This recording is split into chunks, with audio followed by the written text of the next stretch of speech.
Arunachalam weekend ఒక best trip అని చెప్తాను. అక్కడ ఉండే 14 కిలోమీటర్ గిరి ప్రదక్షిణ లైఫ్ లో ఒక్కసారైనా చేయాలన్నమాట. మీ ఫ్రెండ్స్ అండ్ ఫ్యామిలీ అయితే వెళ్ళేదానికి వీకెండ్స్ ఇది బెస్ట్ ట్రిప్ అయితే. నేను ఈ ట్రిప్ యొక్క complete details KGF near by ఉండే వాళ్ళకి బంగార్పేట నియరెస్ట్ రైల్వే స్టేషన్, అక్కడ ఇంకా బృందావన్ ఎక్స్ప్రెస్ లో కాట్పాడికి అయితే టికెట్ తీసుకోండి. అండ్ 7 o'clock లోపలే మీరు కాట్పాడి రీచ్ అయిపోతారు. అక్కడే మీరు డిన్నర్ అయితే కంప్లీట్ చేసుకొని నైట్ 9:20కి తిరువన్నామలకి మేము అయితే ఉంటుంది అనమాట. 11:40కి అయితే మీరు తిరువన్నామల రీచ్ అయిపోతారు.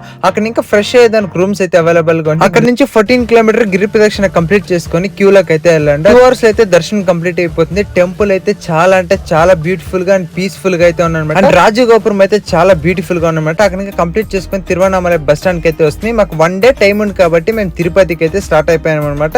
తిరుపతిలో కూడా త్వరగా దర్శనం కావాలని చెప్పేసి SSD టోకన్స్ అయితే తీసుకొని అలిపిరి మెట్లు అయితే ఎక్కే స్టార్ట్ అయ్యామన్నమాట. అండ్ నెక్స్ట్ డే మార్నింగ్ మేము దర్శనంకి అయితే వెళ్ళి దర్శనం అయితే కంప్లీట్ చేసుకున్నాం అనమాట. అండ్ టోటల్ అయితే మాకు 2K అయితే బడ్జెట్ అయింది అనమాట. ఈ weekend me friends and family అయితే తప్పకుండా వెళ్ళండి. మీ ఫ్రెండ్స్ అండ్ ఫ్యామిలీకి వీడియో షేర్ చేయండి.